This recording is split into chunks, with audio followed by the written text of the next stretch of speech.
Bienvenue sur Génération Mosaïque, ton podcast par diaspora. On se retrouve tous les mois pour plonger au cœur des trajectoires inspirantes de ces jeunes binationaux qui viennent nous raconter leurs récits. Et aujourd'hui, c'est avec Nico Colombien qu'on tourne cet épisode. Salut! Comment tu vas? Ça va, hein? Et toi? Bah écoute, ça va super. Je suis grave content de pouvoir faire cette interview avec toi. J'ai un peu vu ce que vous faisiez sur les réseaux, etc. Un jour, j'ai vu que vous m'aviez mentionné que vous étiez très actif. Donc je me suis dit, massivement, je me suis dit, ouais, qui sont ces gens qui me mentionnent d'un coup? Donc j'ai regardé et en vrai, non, ça m'a parlé. Du coup, je me suis dit, pourquoi pas, tu vois, on le fait et on discute. Donc voilà, let's go. Bienvenue. Merci beaucoup. Alors, est-ce que déjà tu peux te présenter? Ouais. Alors, moi je m'appelle Nico Colombien pour les gens qui regardent un peu internet, qui regardent un peu tout ce qui se passe autour du rap. J'ai grandi à La Courneuve, aujourd'hui j'ai 30 ans. Est-ce que je fais 30 ans déjà? C'est ma première question. Moi, je trouve pas. Vamos, je fais combien? Genre entre 25 et 29. Dis 25, dis 25. Ok, 25. Ok, 25 c'est bon. Donc on va T'as dire que 25 à vie. Ok, j'ai 25 à vie, c'est bon, c'est carré. Du coup, j'ai travaillé chez Bouscapé. J'ai travaillé chez Bouscapé pendant 6 ans. Maintenant, je suis en indé, je travaille un peu plus solo. Ce que je faisais là-bas, je continue de le faire de mon côté. En termes d'études, j'ai fait quoi? J'ai fait un bac ES. Ensuite, je suis allé en licence. Je me suis arrêté en M1 parce que du coup, ça me plaisait plus et que j'avais Bouscapé à côté. Et voilà, hein, c'est un peu ça ma présentation basique, on va dire, mais je pense qu'on va rentrer un peu plus dans le vif du sujet derrière. On va raconter toute ta vie là. Là, t'es chez le psy. Ok, vas-y. Donc je dois me confier. Ouais. Voilà, je vais dire des trucs de ouf. Purée. Ouais, là, vraiment, on attend des exclus. Ok. Là, t'as un peu la pression. Vas-y, je vais faire de mon mieux, je vais réfléchir, je vais faire de mon mieux. Déjà, on va commencer par le commencement. Vas-y. C'était qui le petit Nico? Ah, c'est une bonne question ça. C'est une bonne question. C'était qui le petit Nico? C'était un petit qui, comme je t'ai dit, qui a grandi à La Courneuve, qui était bousillé de football à la base, tu vois, qui était bousillé de football, bousillé de rap. Mais comme beaucoup de jeunes, j'avais pour ambition de devenir joueur de foot, tu vois, j'étais très impliqué. Moi, j'ai joué dans un club qui, du coup, aujourd'hui, fait beaucoup parler de lui, qui est le Red Star, tu vois, ici en Île-de-France. Et c'était un projet qui me tenait grave à cœur, tu vois. À l'école, j'étais pas le meilleur élève, tu vois, j'étais pas le meilleur élève, mais j'étais un élève mid, on va dire. J'étais toujours dans le 10, dans le 12, et moi j'étais content de ça. J'allais pas chercher plus haut, mais j'allais pas chercher plus bas. Et à côté, très très football. Je m'entraînais 4 fois par semaine. En fait, on avait un rythme de vie qui était similaire au centre de formation. Mais on n'était pas un centre de formation parce que le Red Star n'était pas un club professionnel à l'époque, tu vois. Donc voilà, donc j'étais très pris par le foot. Ça, c'était vers quel âge? Ça, c'était de 8 à 14. Ah ouais, J'ai eu, ouais, c'est ça, 8 à 14 où j'étais très très impliqué. Et, et à côté, en fait, c'est plein de rêves, tu vois. C'est plein de rêves, c'est la vie de nous tous, en vrai, tu vois. On est là, on grandit à La Courneuve, on est en banlieue, c'est pas facile, tu vois, c'est compliqué. Tu vois aussi les difficultés qu'ils ont tes parents, tu vois, quand tu grandis, et toi, tu es en mode, plus tu grandis, plus tu commences à comprendre à quel point c'est un peu plus dur pour nous que pour les autres. Et voilà, en fait, c'est ça, en fait, très rêveur, tu vois, très tôt, j'étais très rêveur, j'étais toujours en mode, un jour, il faut que je fasse quelque chose. Tu vois, un jour, il faut que je fasse des choses et tout. Moi, je ne me contentais pas d'une vie classique à proprement parler. Classique dans le sens où le taf, tu vois, de 9h à 18h, etc., ça ne me parlait pas de fou. L'école, ça ne me parlait pas non plus. Et en fait, je me dis, dis-moi. Et tes parents, ils faisaient quoi du coup? Mes parents, ma mère, elle était agent d'entretien à la mairie de La Courneuve. Et mon père, il était dans le bâtiment. Et voilà, tu vois, mais revenu modeste, tu vois, revenu modeste et c'était bien aussi, tu vois, Ouais. c'était cool. C'est ça aussi qui, je pense que c'est ça qui m'a donné la motivation de tenter de faire des choses, tu vois. Je sais pas si j'en ai fait, mais j'ai tenté de faire des choses et aujourd'hui, bah, tu vois, quand j'en parle un peu avec ma mère, etc., bon, je pense qu'il y a un peu plus de fierté qu'autre chose, donc ça fait grave plaisir, tu vois. Donc voilà, c'était beaucoup de rêves, beaucoup de rêves. Ouais, je vois ce que tu veux dire parce qu'en vrai, quand tu as grandi en banlieue, que tes parents, ils n'ont pas fait des métiers socialement valorisés, disons, bah genre ça te donne grave la déterre. Ça, c'est un beau terme, ça. Socialement, ouais, c'est stylé. Je l'ai dit. Ouais, ouais, J'ai appris des mots. ouais, c'est vrai, bien joué. Mais parce qu'en fait, on avait fait un épisode à l'ancienne avec Franck Lao. du coup Franck Lao du compte Décolonisons-nous sur Insta, qui a écrit un livre qui s'appelle Décolonisons-nous. Ok. Et en gros, lui, il parle beaucoup de rage, genre la rage de réussite. En fait, t'es là, t'as grandi dans ça, tu vois tes parents galérer, et tu dis, j'ai la haine. De ouf. En fait, c'est ça. En vrai, c'est le mot rage. Mais le mot rage, je le trouve un peu. Enfin, attention, je ne veux pas dire que, que c'est négatif ce qu'il dit, tu vois. Au contraire, je suis grave en phase avec ça. Mais c'est pas avec ce mot-là que moi j'ai grandi. Tu vois, moi, c'était plus. Je dirais plus détermination Ok. que rage. Tu vois, le mot rage, en fait, on pourrait dire que j'ai le seum de quelque chose. Et en fait, j'ai pas le seum. C'est la vie qui nous a donné ça. Et c'est peut-être grâce à ça aussi qu'on a réussi à faire des choses.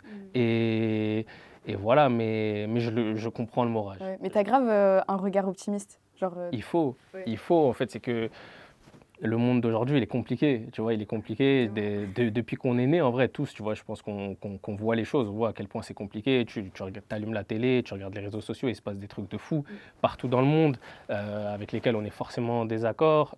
Pareil, nous, nos vies respectives, elles sont compliquées au quotidien, tu vois. Quand on grandit, tu vois des choses, comme je te disais, tu vois tes parents qui galèrent, tu vois des potes à toi, les huissiers viennent chez eux. En fait, c'est ça la réalité. Mais en fait, si on broie du noir et si on est pessimiste, en fait, on s'en sort pas. Et c'est ça que moi, tu vois, à chaque fois quand je parle avec les gens, quand je discute, c'est cliché, mais il faut croire en nous. Tu vois, si on ne croit pas en nous, il n'y a personne qui va le faire à notre place. Et du coup, pour ceux qui savent pas, ou ceux qui savent pas toujours, t'es colombien, Ouais. t'es pas marocain, t'es pas algérien. Pose-moi cette fameuse question, est-ce que tu es vraiment colombien? Est-ce que t'es vraiment colombien?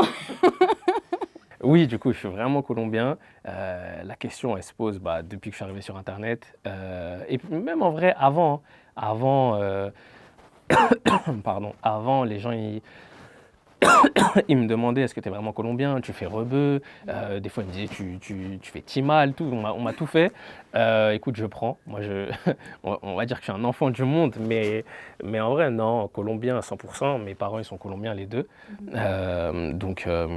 Donc voilà, oui, je le suis vraiment. Du coup, tes parents, ils ont immigré de Colombie. En fait. Exactement, ouais. Ils sont arrivés dans les années 90. Ils se sont connus ici. Je sais pas pourquoi je dis ça, mais je le dis. Ils se sont connus ici et du coup, après voilà. Mais ouais, ils sont arrivés dans les années 90 en France. Ok. Et c'est quoi ton rapport à la culture colombienne? Ça, c'est une bonne question parce qu'en fait, il y a beaucoup de gens, tu vois, que je connais, des proches à moi, tu vois, qui me disent que sur Internet, on voit pas forcément que je suis très colombien, tu vois. Il y en a qui font plus, tu vois, je pense à Mayari, une créatrice de contenu, qui, elle, est colombienne, qui met grave en avant, tu vois, même l'Amérique du Sud de manière générale, pas que la Colombie. Là où moi, je suis moins dans ça, mais parce que, en fait, moi, je suis dans un truc où, enfin, ma vie privée, mon origine, tu vois, tout ce qui concerne ma vie privée, ça reste dans ma vie privée. Je suis très proche de la culture colombienne. Tu as vu, j'ai grandi dans ça. Mes parents, ils m'ont tout inculqué. En vrai, la langue, les coutumes. T'es bilingue. Ouais, je suis bilingue depuis l'an zéro, je crois. Tu vois. Je parle espagnol. Je suis allé beaucoup de fois en Colombie. Je suis très proche de ma culture et je la maîtrise sur le bout des doigts, tu vois. Pas sur les aspects historiques, etc. Machin, tu vois, je connais l'histoire de mon pays, mais tout ce qui s'y fait, je le vois, je le comprends, je le vis, tu vois, et je suis grave colombien. Mais après, voilà, en fait, c'est que j'ai pas envie d'être un prouveur. Tu vois, j'ai pas envie d'être un prouveur, parler sur les réseaux, dire ah non, non, etc. Je dis pas que les autres sont des prouveurs, mais c'est juste que mon contenu, il est pas tourné vers ça. Et quand je dois en parler, j'en parle. Quand on me demande est-ce que tu es colombien, oui, je suis colombien. Mon surnom fait qu'on me pose la question souvent, etc.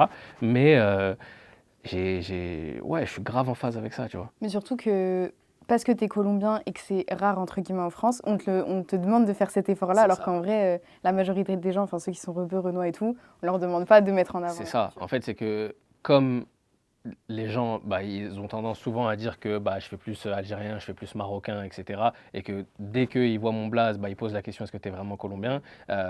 Pareil, quand on me voit juste comme ça sans connaître mon surnom ou quoi, on me dit est-ce que tu es rebeu? Et du coup, dès que je dis que je suis colombien, ouais, quoi, truc, machin, il faut en parler, tu vois. Donc en fait, c'est ça. Mais ouais, j'ai pas envie d'avoir ce truc de devoir prouver des choses. Tu as vu, si là, tu vois, comme là, on s'assoit, on en parle.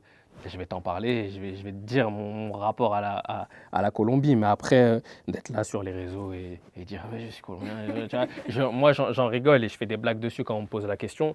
Mais après, voilà, sans plus quoi. Mais toi, enfin, quand tu as grandi et même aujourd'hui, ça t'a fait quoi d'être colombien, sachant que la communauté latine, elle n'est pas très bien représentée en France?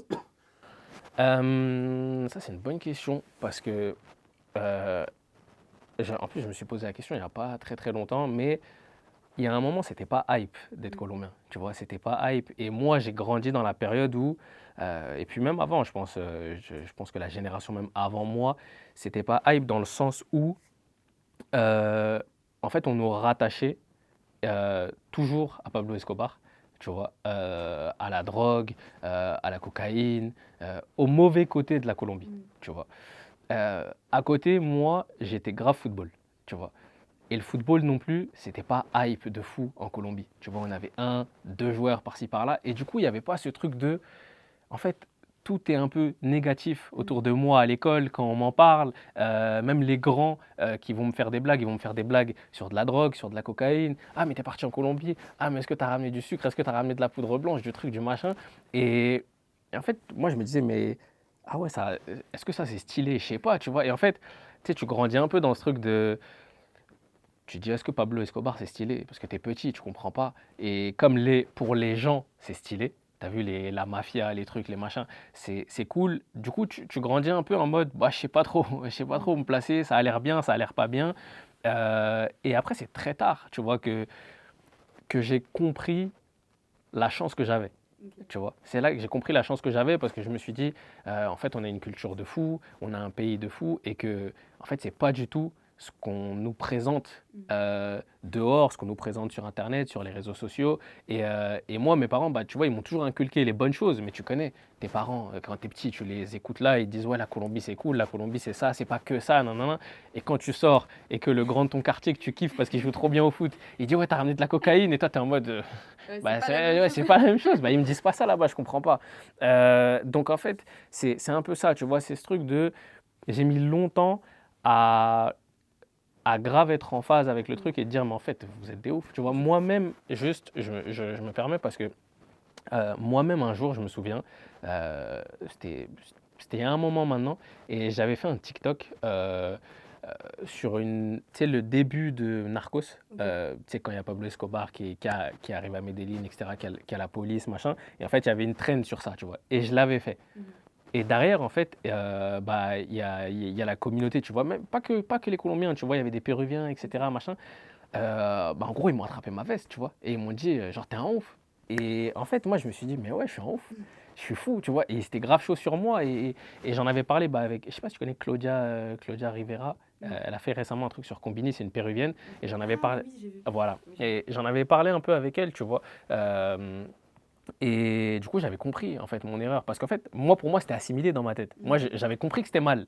Mais le moment où je fais ce TikTok-là, je suis en mode ah, je vois pas le mal. Et en fait, si. Mais c'est juste que je me suis fait avoir par le bail Narcos, Netflix, stylé, truc. Alors que je suis conscient depuis des années qu'il n'y a rien de bon à ça et que je dois être le premier à montrer que mon pays, c'est pas ça, tu vois. En fait, c'est un peu le truc de... On a tellement banalisé le racisme envers nos communautés, Exact. surtout toi où t'as pas de porte-parole. Exact. Genre nous, les rebeux, les renards, on a nos porte-paroles, même si, vas-y, la France, c'est terrible, mais on a quand même des gens qui nous représentent. Mais tu vois, par exemple, à titre personnel, genre j'ai déjà banalisé du racisme. Genre j'ai déjà fait des blagues sur les rebeux devant des gens qui étaient pas rebeux, tu vois. Et c'est pas normal, parce que tu dissémines des idées. Et toi, c'est encore pire, parce que t'as le double fardeau. C'est ça. En fait, c'est que. Et moi, je m'en suis pas rendu compte, tu vois. Je m'en suis pas rendu compte. Et direct, dès qu'ils m'ont expliqué, ils m'ont dit, t'as vu, non, truc, machin. J'ai dit, mais ouais, mais vous avez raison. Tu vois, c'est. Parce qu'en fait, ça, moi, c'est dans ma tête, c'est intégré depuis des années. Mais là, au moment où je fais ce truc, soit ça me sort de la tête, soit je vois pas le mal tout de suite. Et après, je l'ai compris. T'as vu, je me suis excusé aussi auprès de ces gens que j'avais heurtés. Parce que c'est. En fait, je ne peux pas véhiculer ce message. Et ça m'a vraiment mis un truc où je me suis dit, en fait, il faut que j'arrête, même quand les gens me parlent de ça, il faut que j'arrête de banaliser, comme tu as dit. Il faut que je sois en mode, c'est pas ça, en vrai, tu vois. Même quand on rigole, etc., vas-y, tranquille. Tu vois, on peut rigoler, mais me fais pas une blague devant une caméra liée à ça, tu vois. Et même, il y a des tournages où ça se passe, tu vois, on me vanne sur des trucs comme ça. Et moi, derrière, je vais demander à ce qu'on le cut au montage parce que j'ai pas envie de le garder et de mettre en lumière ce truc. Donc voilà, c'est un peu ça. Parce que malgré tout, on est les représentants de nos communautés. Exactement. Et en plus, bah, t'es Exactement. médiatisé, du coup, d'autant plus que... Ok, je vois. Grave intéressant. Bah, merci. Bah, c'est une fin de tournage. Bah, merci beaucoup. Ça y est, stop. Non, je voulais parler d'un truc qui a beaucoup de place dans ta vie. Du coup, tu nous as parlé du foot, mais ton autre passion, c'est le rap. Et ça a eu quoi comme impact dans ta vie, le rap? Pourquoi c'est aussi important? Pourquoi c'est aussi important? Parce que je pense que dans un sens, ça m'a aussi, je pense, sauvé la vie en vrai. Dans le sens où j'en ai déjà un peu parlé de ce truc, mais en vrai, c'est ça l'histoire. C'est que moi, j'ai grandi avec la génération Rof, Kerry James, Booba, etc.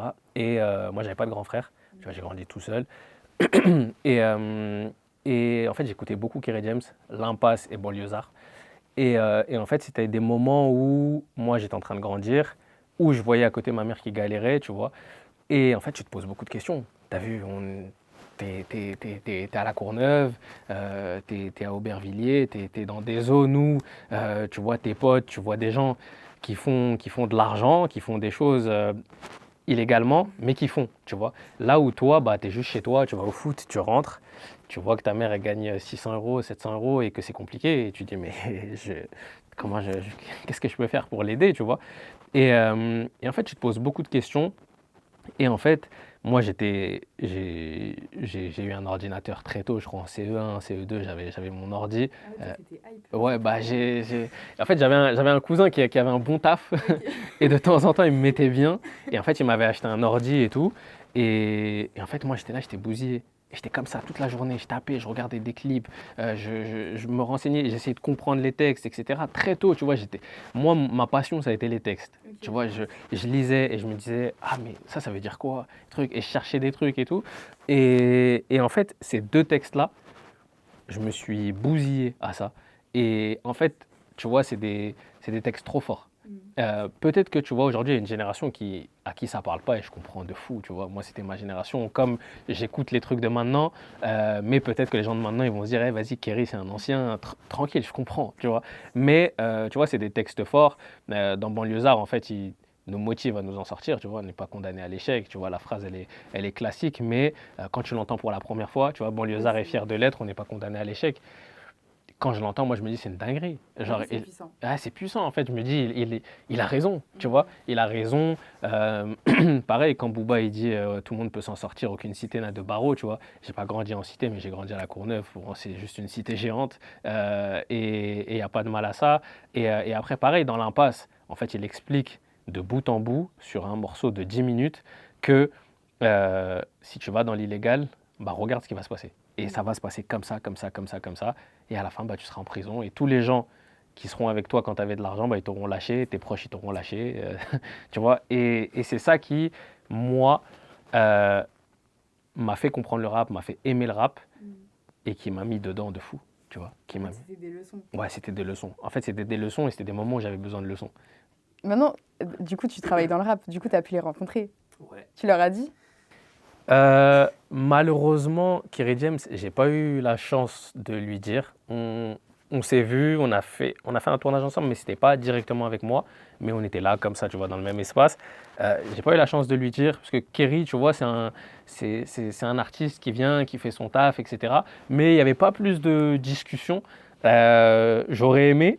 Et en même temps, je me dis, bah vas-y, tranquille, tu vois, un jour peut-être qu'il tombera sur un extrait, il le verra et vas-y, mais j'ai pas eu, on va dire, la chance de lui dire directement à quel point il avait changé ma vie. Ouais, c'est ça la vérité. C'est super beau. C'est trop mignon. Ouais, en fait, tu sais, c'est un truc où des fois, tu vas tomber sur des extraits de vidéos, d'interviews, des gens, ils vont te dire ce truc-là, ce livre, cette phrase, elle a changé ma vie et tout. Et tu dis, ouais, mais quand même, tu forces, tu vois. Et en fait, moi, quand j'ai pris du recul, moi, sur ma vie à moi, je me dis qu'en fait, c'est ça. Tu vois, c'est ça qui a sauvé ma vie parce que moi, j'ai mon meilleur ami avec qui j'ai grandi, tu vois, on a fait tout notre collège, notre lycée ensemble, etc. Et en fait, on était bousillés de Kerry James. On avait la même vie, lui et moi.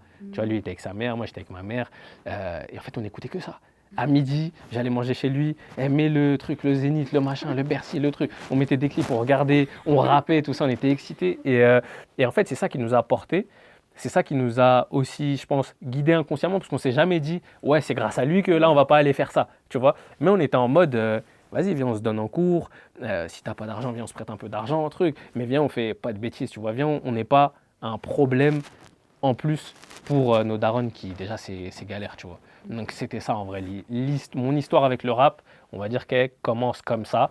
Et qu'elle commence sur Bouscapé, en vrai. C'est ça aussi, tu vois. Parce que quand je te dis que j'étais bousillé sur mon ordinateur, bah, je faisais quoi? J'allais sur bouscapé.com, tu vois. Et je regardais.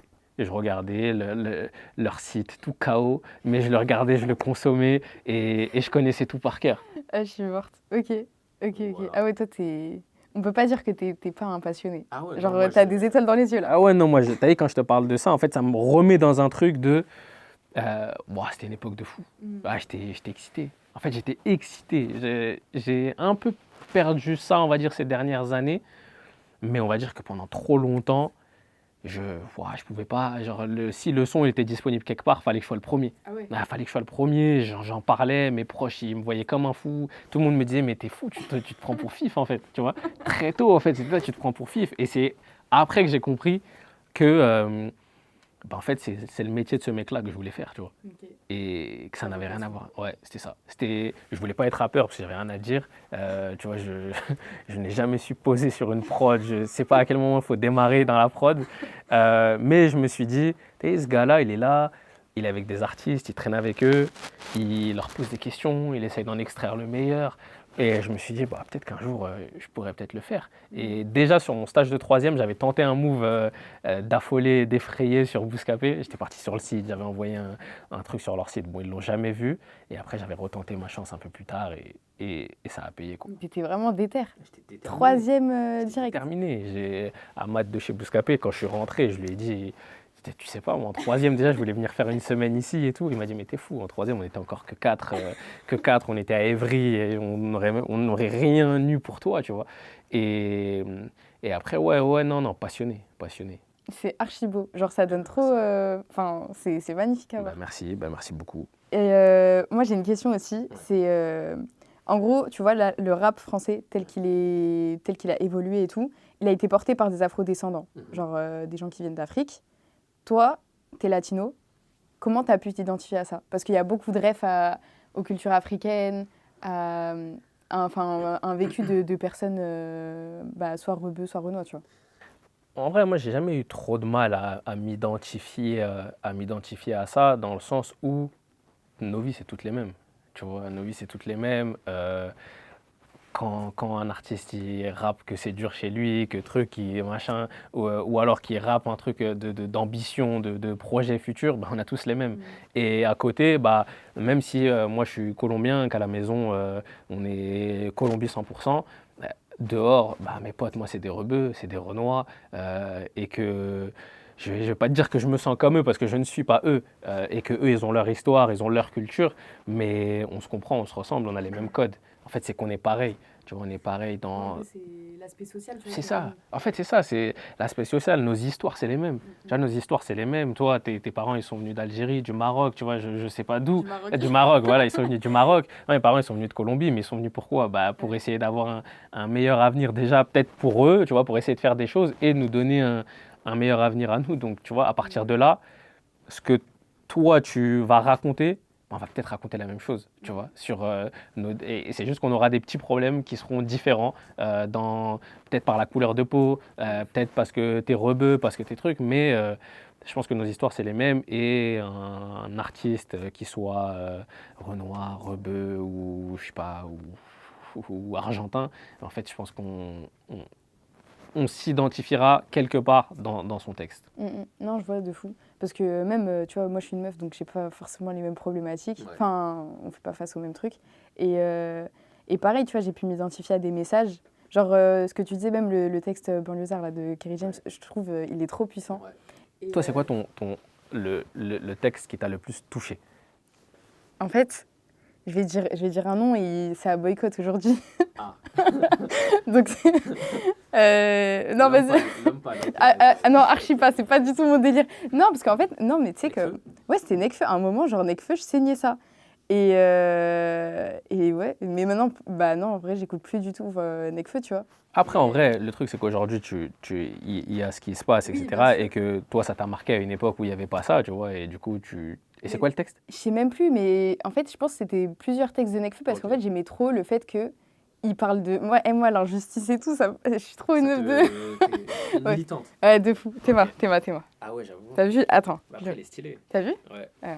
Ah, ok. Du coup, moi, j'entendais des trucs, il parlait des meufs, il parlait il parlait d'injustice et tout. Moi, ça me branchait trop, tu vois. Ok. J'étais trop hypée.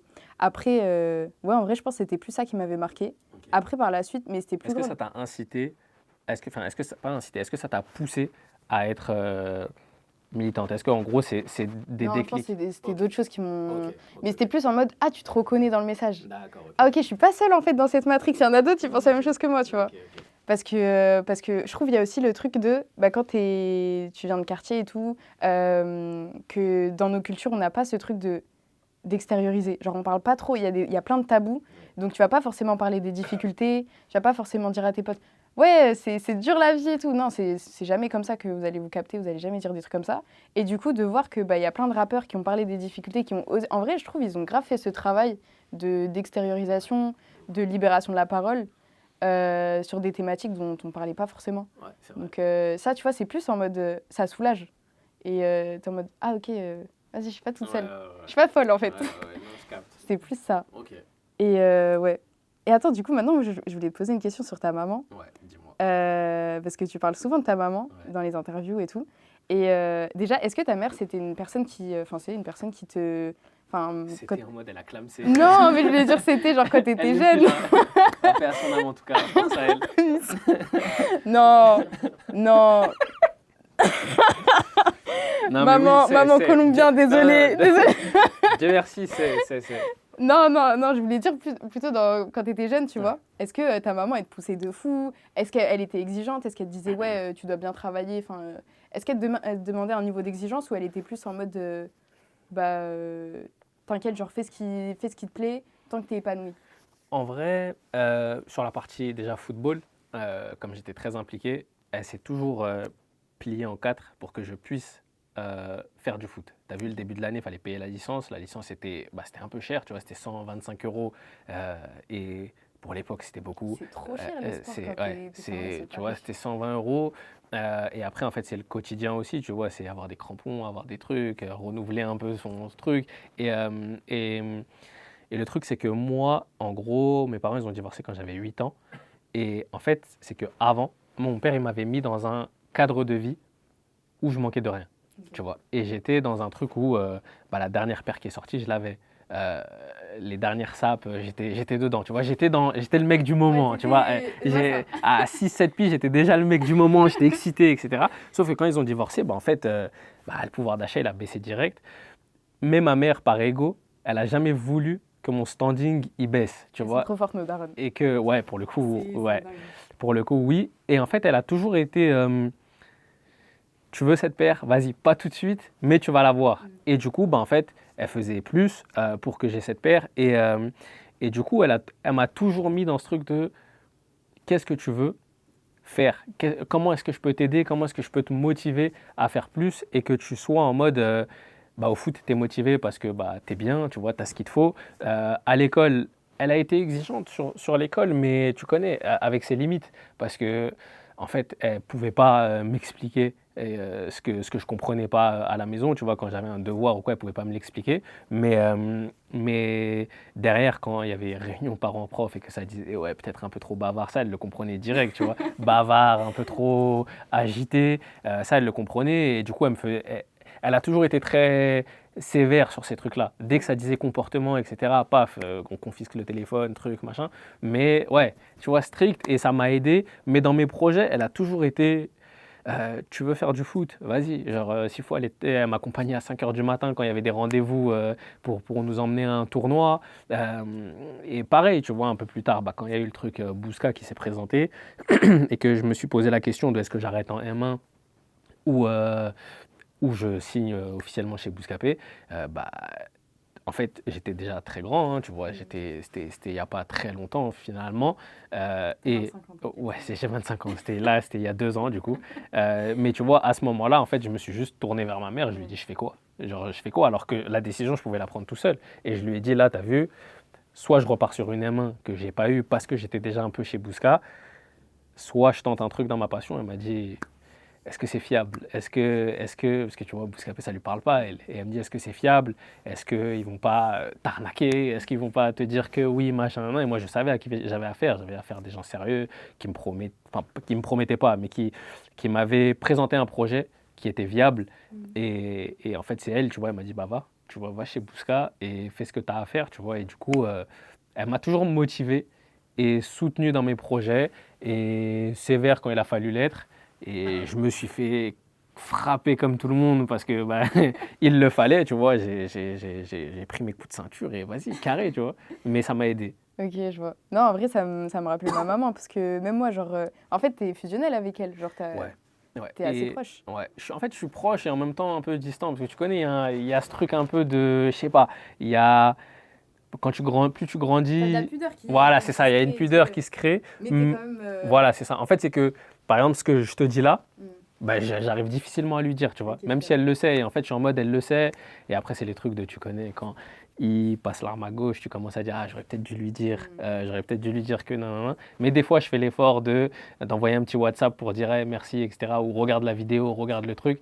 Et c'est surtout aussi, ça passe par sur des gros tournages ou sur des grosses personnalités que je sais que ça lui parle. Tu vois, demain, je croise Zidane, je lui envoie une photo, je sais que Zidane, elle connaît. Tu vois, je lui dis, regarde, je suis avec Zidane, et là, elle dit, waouh, truc, dinguerie et tout, c'est trop bien, etc. Et ça, moi, c'est ça en gros. Moi, j'ai gagné quand j'ai pu faire ça. Tu vois. À la fin, tu l'as rendu fière ou pas? Ouais, je pense. J'espère. Hein. Après, il faudrait peut-être l'amener ici pour qu'elle réponde. Pour le podcast d'Aaron, non, non, je pourrais pas. Mais on dira pas que c'est ta maman, t'inquiète. on mettra une meuf. Bah, tu sais que la maman colombienne que vous avez interviewée, eh ben, j'ai 2 personnes ils ont supposé que c'était ma mère. Ah ouais? Ouais. Et je te jure, et ils m'ont envoyé le truc en me disant, je suis sûr que c'est ta mère. Oui. Et j'ai dit, mais non, C'est pas ta maman. c'est pas ma maman. Je confirme, c'est pas ma maman. Mais ouais, elle me l'a dit à plusieurs reprises. Tu vois, elle me l'a dit qu'elle était fière de moi, tu vois, du parcours que j'ai fait. Et pour moi, c'est suffisant. Tu vois, moi, à partir de là, je savais que j'avais gagné. T'as tu vois. rempli le contrat. Oui. De toute façon, elle est venue, enfin, elle a fait tous ses sacrifices pour toi. Aujourd'hui, t'es épanouie. Et je pense nos mamans, parce que souvent on se dit, ouais, nos parents, ils veulent qu'on soit avocat, médecin ou que sais-je. Je pense surtout nos mamans, elles veulent juste qu'on soit épanouie. Ouais, de ouf. Après, bon, moi, j'avoue, elle voulait ça aussi. Hein. Oui, Elle voulait ils ça. veulent ça parce qu'ils Elle a vu pensent son que- fils, il était sur un vélo dans le 9-2 en train de faire une intro. Elle a dit c'était pas ça le projet, mais vas-y. Non, mais je pense qu'ils veulent ça parce que ça induit que tu vas avoir des sous et tout. Ouais, Mais je pense, surtout nos mamans, elles ont trop ce truc de, moi, je veux que mon enfant, il soit épanoui, il soit heureux. Je pense qu'il n'y a pas plus, enfin, elles sont trop contentes quand C'est elles voient ça. ça. Ça, j'ai l'impression qu'elles le comprennent après. Un peu, parce que la période études, Ouais, elles c'est sont grave en en mode, mode- ouais, voilà, c'est Ah, ma ça. mère, elle était trop exigeante. Bah oui. Mais c'est normal. Non, ma mère, elle était très. Mais je sais qu'elle va regarder la vidéo. Ok. Maman, t'étais très exigeante, tu vois. Bah, vous avez bien fait, madame. Ouais, Bravo. elle a bien fait, merci maman. Mais non, ouais, ma mère, elle était très exigeante. Mais aujourd'hui, tu vois, je peux bifurquer sur des trucs et tout. Elle va toujours être en mode, tant que t'es contente, tant que t'es heureuse, vas-y, C'est le let's go, principal. tu vois. Ouais. Et en plus, elle me fait confiance. Elle sait que, genre, vas-y, elle se dit, bon, t'es pas débile. Donc si tu penses que c'est bien, mais tu sais, elle me dit la même chose que toi, genre, on va pas t'arnaquer, C'est c'est ça, en En fait, safe. c'est qu'ils essayent, tu vois, de poser des questions un peu pour quadriller le truc, mais ils ont raison, parce qu'au final, tu vois, c'est ces questions qui sont un peu basiques, mais où tu te dis, si ma mère, elle me demande ça, pose-toi quand même les questions, et après, bon, quand tu te les poses et que tu as les réponses et que tu sais que c'est un projet qui est viable, etc., fonce. Mais ouais, non, je comprends. Parce qu'en plus, toi, t'évolues dans un monde où, genre, tu rencontres les grands, entre guillemets. Donc, t'as besoin de faire ces reality checks de temps en temps. Ouais. Avec les gens qui voient la vraie vie, entre guillemets, tu vois. Ouais, de ouf, et c'est vrai, parce que il y a des moments où tu es un peu déconnecté. En vrai, il y a un moment où tu es un peu déconnecté, il y a des moments où ça va vite aussi. Il y a des périodes où ça va très vite. La période de Bousca, bah, juste après, quand ça s'est enchaîné, tout a déroulé, tu vois, je comprenais pas en vrai. Tu vois, je prenais juste. Et après, c'est vrai que quand tu ressors un peu du truc, tu te dis en fait, ah ouais, mais la réalité, c'est celle-là, tu vois. La réalité, c'est celle-là. Toute la réalité. La société, toi, tes proches, tes trucs. Des fois, en fait, tu es dans un tunnel et quand tu prends un peu de recul, tu dis, ah ok, c'est ça. Et du coup, quand ces gens-là, ils te posent des questions, trucs, tu dis, ah ouais, mais en fait, ouais, c'est de ouf. Moi, j'écoute grave mes frères et sœurs et ma mère. Genre, tu sais, je leur montre des projets, des trucs. Ça vous parle? Si ça leur parle pas, je sais que c'est pété. Parce que parfois, t'es dans ta bulle, t'as ton prisme, tu portes tes lunettes à toi, mais faut prendre les lunettes des autres qui font pas la même chose que toi. Après, moi, je te cache, si j'avais montré un dans la gova à ma mère, je sais pas si elle aurait compris quelque chose. Non, mais je sais pas, le message.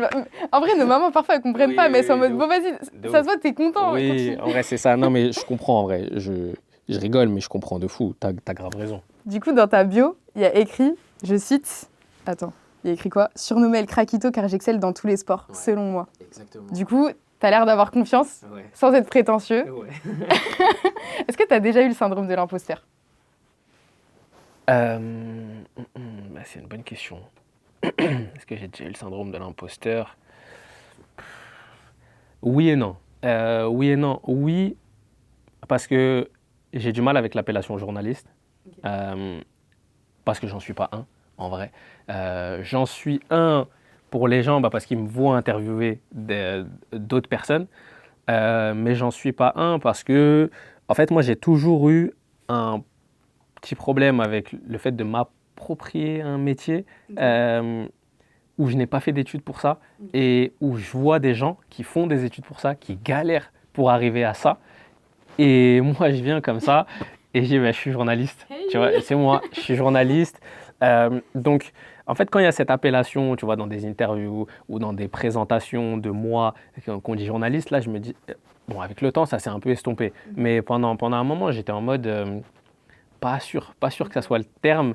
Et maintenant, je suis plus en mode, appelez-moi comme vous voulez, en vrai. Tu vois, si toi, tu me vois comme, je sais pas, un journaliste, vois-moi comme ça. Si tu me vois comme un animateur d'émission, un créateur de contenu, tu vas me dire influenceur, tu dis ce que tu veux. Moi, en fait, je suis en phase avec moi-même. Mais de l'autre côté, syndrome de l'imposteur, non, parce que, en fait, moi, je suis conscient du travail que j'ai fait depuis que je suis arrivé dans ce milieu-là.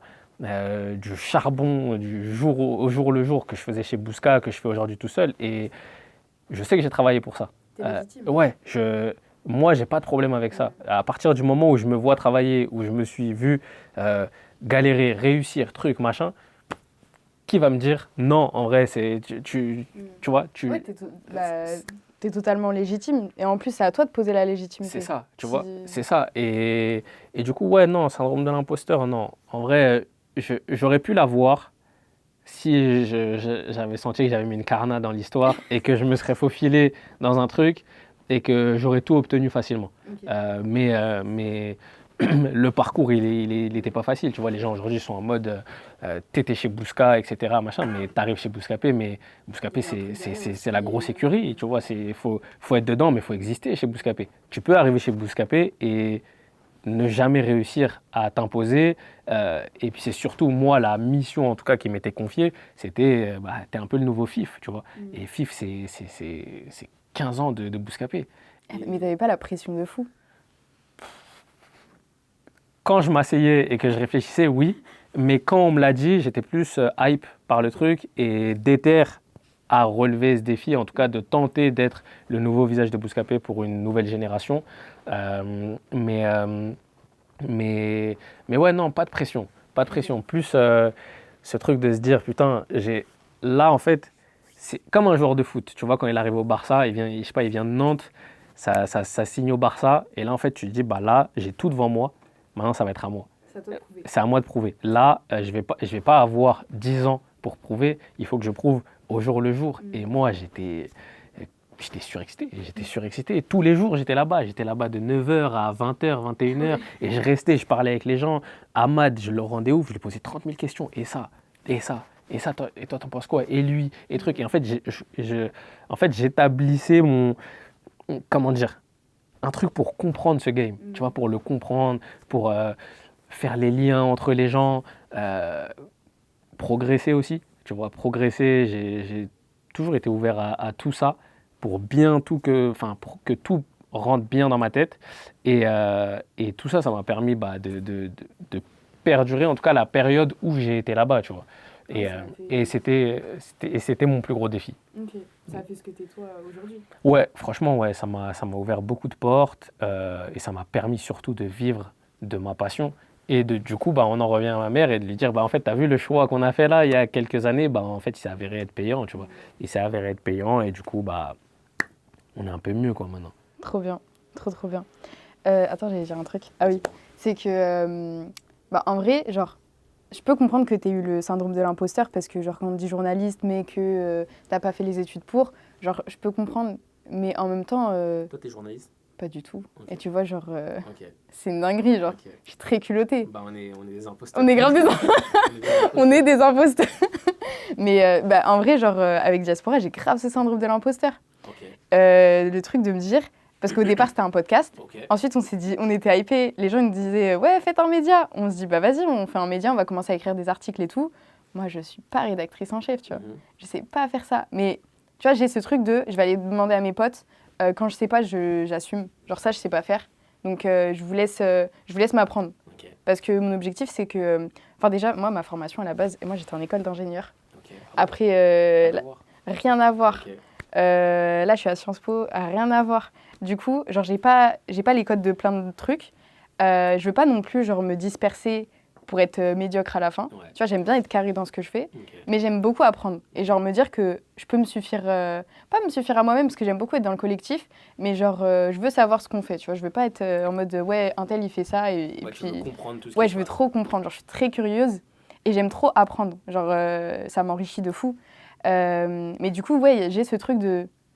Peut-être, je suis grave une imposteur, genre.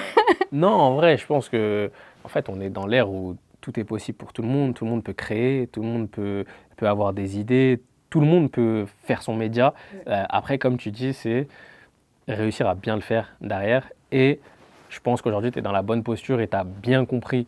Le truc, c'est que si je ne sais pas faire ça, eh ben, je vais le déléguer à quelqu'un qui sait le faire. Et c'est ça qui, je pense, va pouvoir vous amener plus haut. Parce que si, évidemment, tu ne sais pas faire telle chose et que tu t'entêtes à vouloir la faire toi-même et que tu veux être partout et que tu le fais mal, en fait, à un moment donné, oui, je pense que tu seras KO, tu vois. Et non, imposteur, non, je pense pas. C'est bon, je suis validée. C'est moi qui donne les tampons. S'il y en a un autre là qui pense qu'il est imposteur, bah, il peut s'asseoir, je vais lui dire. C'est le psy. Là, c'est le petit, vraiment, là, on Mais consulte. non, mais il y a aussi le truc de... Tu sais, enfin, surtout en France, genre les études, les diplômes, ça définit ce que t'es. Aux États-Unis, c'est un peu l'inverse. C'est ton expérience qui définit ce que t'es. Et genre, je trouve notre génération, elle casse un peu les codes. Genre, t'as pas forcément besoin d'avoir tel diplôme pour faire tel métier. De fou. Et ça, moi, bah, je l'ai vu, bah, tu vois, j'en reviens toujours à Bousca parce qu'en fait, c'est mon histoire et c'est le plus gros de ma carrière aujourd'hui. Et en fait, moi, je l'ai vu, comme je t'ai dit, moi, j'ai beaucoup côtoyé Ahmad, qui du coup est le cofondateur de Bousca. Et en fait, c'est un mec qui n'a pas de diplôme de base, tu vois, qui a ses études, etc., mais ça n'a rien à voir avec ce qu'il a fait. Et quand moi, je voyais ça au quotidien, en fait, même si tu vois, lui, il n'était pas exposé, même s'il n'était pas connu de tous, pour moi, c'était ça la réussite.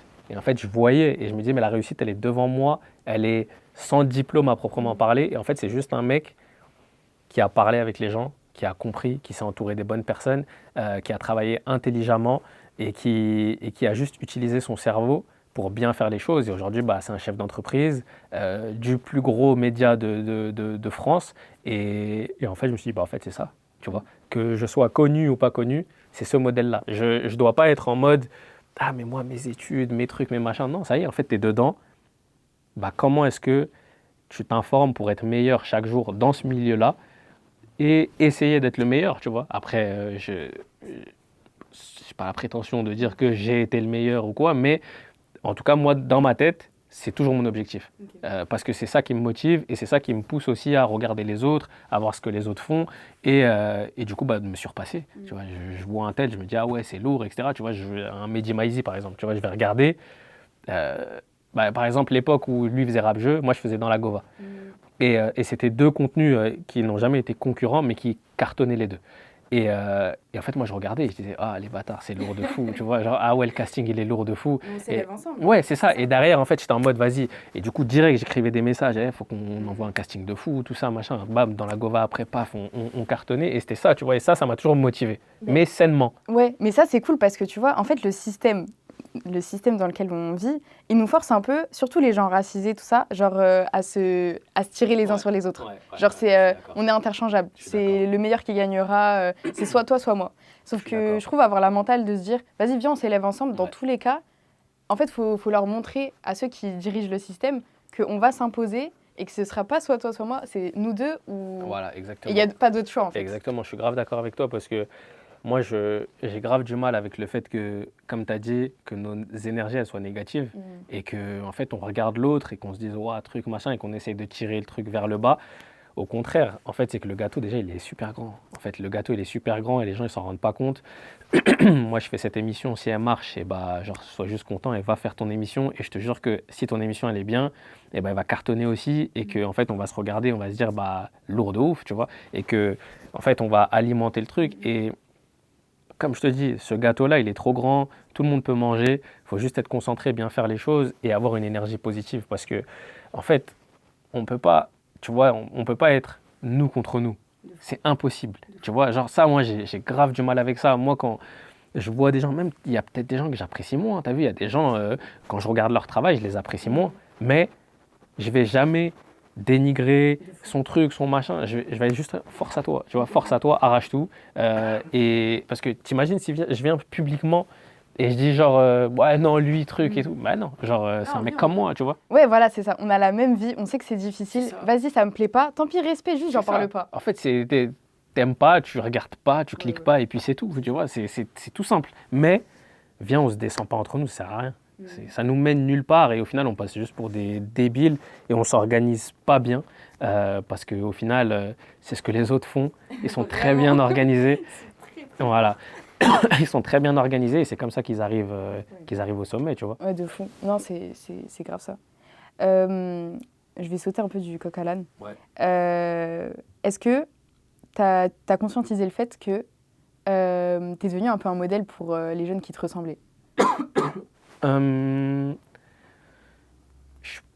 j'ai mis du temps, mais je l'ai compris à un moment quand j'ai commencé à croiser des beaucoup plus jeunes, tu vois. Typiquement, attends, c'était, je sais plus quand c'était, mais j'avais croisé Nassouf Siaka, qui crée du contenu sur TikTok.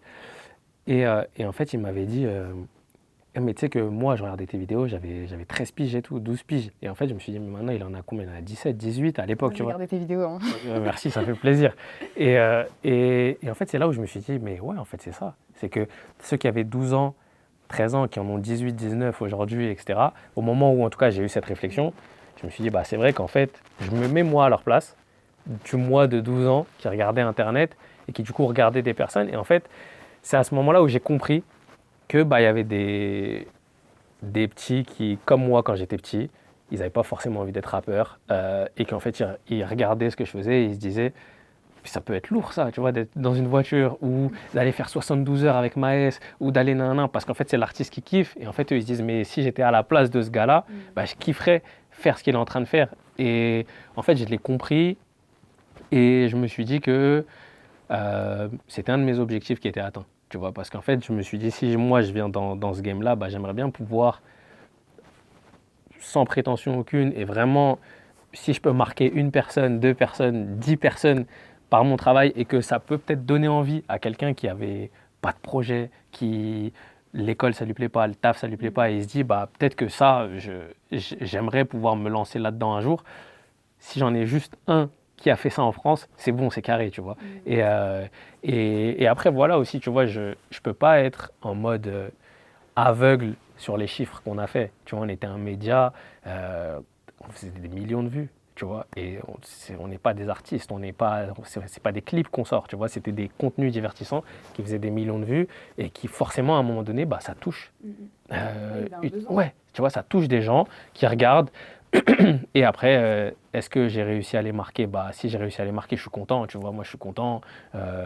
Quand je croise des gens qui me disent ouais, merci et tout, sourire, force, machin, bah, ça me fait grave plaisir. Tu vois. Ouais, il y a ce besoin de communauté, de se retrouver. Et puis en plus, le rap, même le hip-hop en général, c'était considéré comme une sous-culture. Et même là, aujourd'hui, est-ce que tu ressens encore le fait qu'il y a un gap entre le monde du rap, le monde du hip-hop en général, et les institutions ou les autres groupes, ou les autres univers musicaux?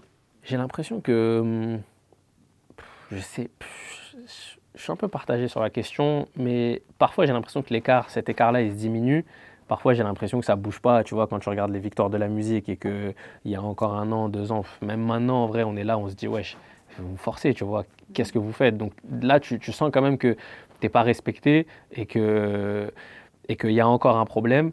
Euh, Maintenant, en fait, le truc, c'est que moi, je vois plus les choses en mode, t'as vu, par la force des choses, ils le voient et ils le sentent, tu vois. Quand, tout à l'heure en off, on parlait du top 10 Spotify, enfin du top 50, moi, quand je le regarde, je suis content, tu vois. Parce que je me dis que c'est des mecs comme nous, en tout cas, qui sont dedans, et que les autres, s'ils veulent pas nous donner l'heure, c'est pas grave. En tout cas, Il y a un soft power de fou. Enfin, tu vas même dans le fin fond de la campagne française, les gens, ils parlent comme nous. partout, ils parlent comme nous, ils écoutent ce que nous, on écoute, euh, et ça y est, en fait, le rap, tout le monde le consomme. Et moi, je suis plus dans ce truc de se dire, hey, que vous nous validiez ou non, on est là, tu vois, on est là, notre musique, elle marche, tout le monde regarde ce qui est lié au rap, les interviews, le divertissement, le contenu, tous vos enfants, même là, toi, tu es un raciste, ton enfant, c'est sûr, il regarde et il kiffe, tu vois, et ça, moi, je suis en mode, c'est bon déjà. Donc, t'es plus dans le pour nous, par nous.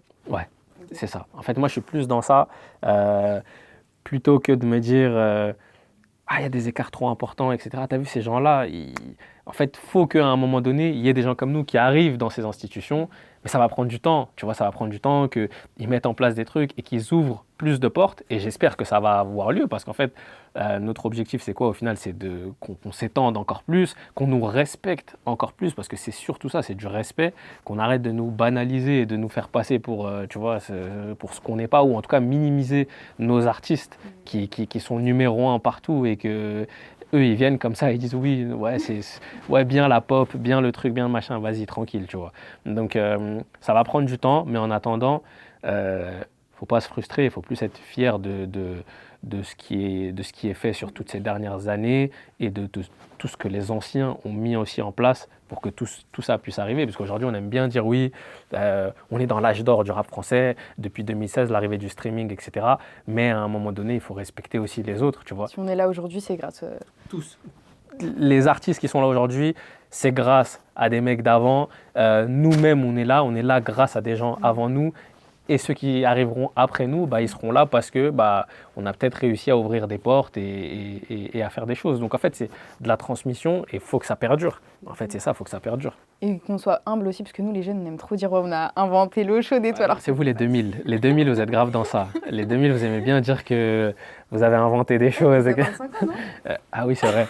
Bah attends, mais je suis en 2000 alors. Bah ouais. Putain, ah ouais, bah t'as nous, en fait, on est des ouf. On aime bien faire les je sais tout, etc. Non, mais je suis d'accord. En vrai, je suis d'accord. On aime bien manquer un peu de modestie parfois. Mais c'est important d'en avoir beaucoup, en vrai. C'est important d'en avoir beaucoup, mais pas aussi être dans la fausse modestie. Ouais. T'as vu, quand t'as fait, t'as fait. Tu vois, aujourd'hui, tu fais Diaspora, c'est un truc qui est stylé, qui commence à être vu de tous. Et en fait, il faut aussi que tu te dises, bah, on fait un truc stylé. Tu vois, on fait un truc stylé, faut pas se cacher. Parce qu'en fait, à trop se cacher, à être trop faux modeste, etc., bah, en fait, à un moment donné, il y a celui qui s'en fout de tout, qui débarque avec son truc, qui met en place la même chose que toi. C'est juste il est encore plus fier que toi, il en parle encore plus que toi, et du coup, il prend une place que tu aurais dû avoir, tu vois. Je prends la leçon. C'est important, sans prendre la grosse tête, hein. Attention. Non. C'est pas genre dans 2 ans, je te vois, tu me dis non, par contre, parle avec mon assistant ou mon manager ou je sais pas qui. Non, quand même. Ok. T'inquiète, il y a des gens là, ici, ils vont me balayer si je fais un truc. Mais sinon, là, on arrive vraiment aux dernières questions. Ouais. Moi, je veux juste savoir, et je pense que ça va en intéresser certains, s'il y a un jeune demain qui vient te voir et qui te demande des conseils pour faire ce que tu fais, pour devenir, je sais pas moi, journaliste musical, un truc comme ça, ce serait quoi les conseils que tu Pour lui faire donnerais? quoi exactement? En fait, c'est parce ça, que, c'est à voilà, toi de parce te que, définir. voilà, non, parce que du coup, je suis curieux de voir dans quelle case tu me mets. Ah, c'est horrible. Bah, je veux bien Moi, savoir, parce que j'aurais tout à l'heure, comme j'ai dit, journaliste, animateur, créateur de contenu, bah du coup, toi, tu me mettrais dans quelle case? Moi, je pense que t'es un joueur de paddle. Ouais. Bah écoute, ça me va très bien. Bah écoute, je lui dirais d'acheter une raquette à 300 €, de se ruiner dedans, et voilà, hein, tout simplement. Ah d'accord, ok, bah voilà le conseil. Non, en vrai, je sais pas, j'aurais dit journaliste. En fait, j'aurais dit journaliste. Ok. J'aurais dit journaliste, j'aurais dit animateur. Après, créateur de contenu, j'ai l'impression que beaucoup de gens le font. Genre, c'est pas... Enfin, ouais, j'aurais dit un peu les trois, tu vois. Ok. Qu'est-ce que je dirais à un jeune? En vrai, c'est c'est compliqué, hein. En fait, c'est compliqué parce que le truc, c'est que, bah, tu as vu, sur toutes ces dernières années, il y a pas mal de gens, tu vois, qui me demandent des conseils, justement. En gros, comment faire pour faire le travail que tu fais. Le truc, c'est que moi, je suis arrivé par une porte c'est de la chance. En vrai, je suis arrivé par la chance. J'ai postulé, j'ai écrit un DM, on m'a dit viens, et de fil en aiguille, j'ai réussi à rentrer dans ce milieu-là. En fait, il n'y a pas de, comment dire, de schéma prédéfini, de te dire ouais, fais cette étude, fais ce truc, fais ce machin. Mais surtout qu'il y a le plafond de verre. Voilà, c'est ça. Et du coup, bah, c'est un peu compliqué, mais je dirais plutôt, un jeune, je pense, aujourd'hui là, à l'instant où on se parle, c'est, enfin, tu as des idées, il y a les réseaux sociaux qui existent, sers-toi-en, fais-en bon usage, mets tes idées sur les réseaux sociaux, promotionne ton travail, sois déterminé, tu vois, parce que aujourd'hui, si tu n'es pas déter, ça sert à rien. Tu vois, ça sert à rien, si tu as juste des idées, tu les fais de temps en temps, tu n'es pas assidu dans ton travail. En fait, il faut déjà se mettre dans un cadre de, tu as vu, si je sais pas, tu fais tes études et qu'à côté, tu veux déjà commencer ces trucs-là, et ben, instaure-toi un cadre de travail pour être productif, pour être régulier. Et en fait, à un moment donné, comme pour la musique, si ton contenu il est bon, si ta musique elle est bonne, ça marche. Tu vois, c'est obligé que ça marche. Parce qu'en fait, les réseaux sociaux aujourd'hui, c'est des algorithmes, c'est des trucs. Si tu craques l'algorithme, tu le comprends, bah, ça va tout droit. Tu vois, ça va tout droit. Et si la qualité elle suit derrière, et bah, ça va le faire. Et en fait, c'est ça que je dirais à un jeune d'aujourd'hui, c'est lance-toi, n'hésite pas. Regarde pas autour de toi, tu vois. Tes proches qui vont te voir en mode ah mais tu te prends pour qui? Tu te prends pour lui? Ah mais tu fais le youtubeur? Parce que moi pardon, c'est des blagues comme ça qu'on me faisait. Tu vois, c'est ah, mais tu te prends pour un youtubeur, tu te prends pour truc et tout. Et ça met un frein de fou. Mais dès que tu passes le step de ça y est, j'ai fait un peu plus de 1000 vues. Ah bah j'en ai fait 100 000 là, tu vois. Et bah là, les gens qui te disaient mais tu te prends pour un youtubeur, mais c'est lourd ce que tu fais, c'est mortel de fou.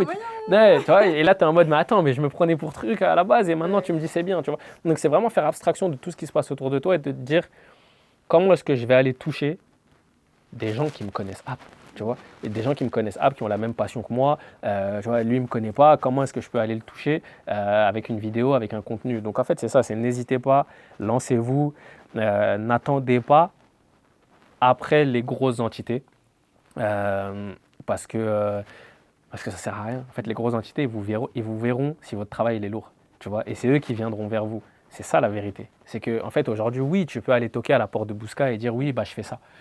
Mais Bouska, ils ont déjà une équipe, tu vois. Ils ont déjà une équipe, ils ont déjà des gens qui travaillent là-dedans. Et peut-être que ce jour-là, c'est ta chance et qu'ils vont dire bah viens, on te recrute parce que c'est bien. Mais sinon, fais ton contenu. Ça se trouve que tu vas sortir 10 vidéos. Tes 10 vidéos, elles vont cartonner. Et en fait, quelqu'un de chez Bouska va te voir et va dire bah, viens chez nous. Tu vois, viens chez nous, on te recrute. Tu vois, je dis Bouska, il y a Rap Plume, tout, tu vois, tous les médias. Ouais, non, vraiment rien, aucune. Mais c'est ça, tu vois, vous ne mettez pas de limite. Tu vois, vous ne mettez pas de limite. Aujourd'hui, on a tous minimum un téléphone. Faisons avec, tu vois, travaillons avec. Maintenant, j'ai 2 dernières questions que je pose à tous mes invités. Du coup, la première, c'est quoi ta définition de l'immigration? Ça peut être un mot, une phrase, ça peut être vraiment ce que tu veux. Même une image. Ouais, c'est une bonne question, ça. Ça, c'est comme Mouloud quand il demande ouais, c'est quoi ta définition d'une clique?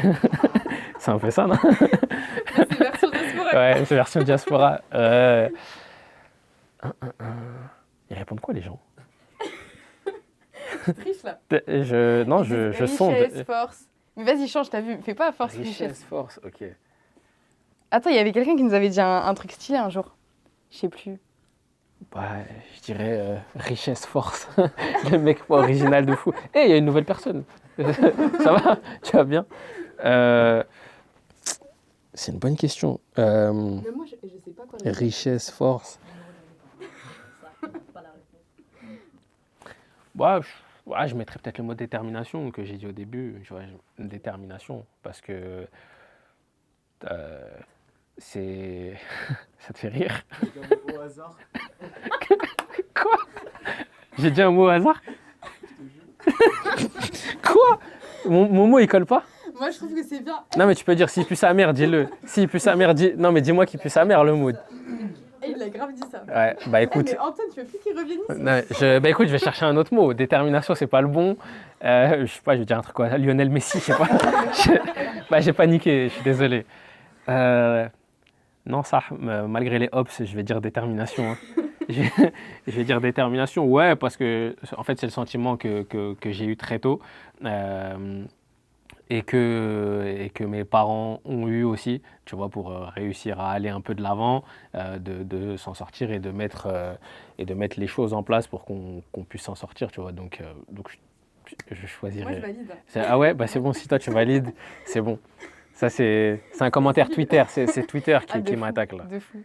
Et après, ma dernière question, c'est est-ce que tu aurais une recommandation de vidéo, de podcast, de musique, d'un livre qui t'a donné de la force et qui peut-être donne encore de la force aujourd'hui? Bah, je réfléchis.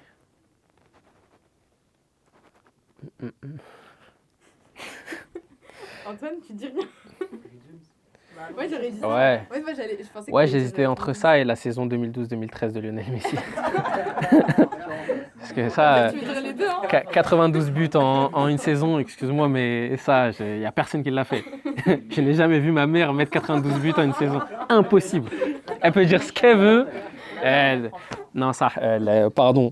Bah, en tout cas, je sais pas si elle verra ça, mais bah, force à elle en tout cas. Non, en vrai, t'as raison. Je te dirais Kerry James. Je te dirais Kerry James. S'il y en a qui n'ont pas écouté, posez-vous juste une fois sur le texte, même si les sonorités ne vous parlent plus, même si c'est du boom bap, même si c'est du rap d'avant.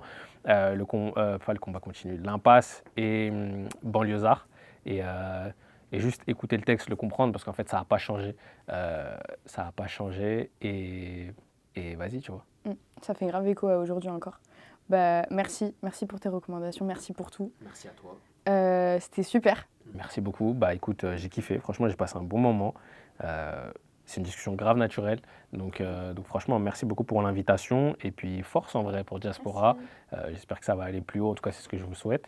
Et puis, on verra l'évolution. Inch'Allah, hein. Let's go. En tout cas, merci à toi d'être venu. Merci à Antoine de nous prêter sa boutique, Detail. Donc venez, c'est archi bien, c'est pas cher, c'est de qualité, venez. Juste, Antoine, il a un peu... Il y a un code promo? C'est quoi le code promo? Pas l'air ouvert à la... Colombien vent. Ok, bah voilà, Colombien. Colombien vent. Merci. Je vais tellement l'utiliser avant de partir mon code promo. Je vais apprendre tellement de choses. Antoine qui regrette. Merci à toute l'équipe. Merci à Sarah, à Emma, à Yacine. Merci à Samy, merci à Farah. Et merci à toute l'équipe Diaspora en fait, qui est derrière, parce que là, il y a trop de gens, je ne peux pas tout citer. T'as une équipe de fous. De fou. Vous êtes beaucoup à la mort. Ah, vraiment, là, maintenant, on a... T'as une équipe, vous êtes plus que moi, que nous. Je n'ai pas d'équipe, je n'ai pas autant de gens. Chaque fois, je galère. Tu veux, je te prête des gens de temps en temps. Là, il va falloir me prêter du monde, c'est ça, vous êtes équipés de fous. Mais voilà, merci à toute l'équipe. Merci à vous d'avoir regardé l'épisode. J'espère que ça vous a plu et on se voit dans 2 semaines pour un épisode de Daron. Bisous.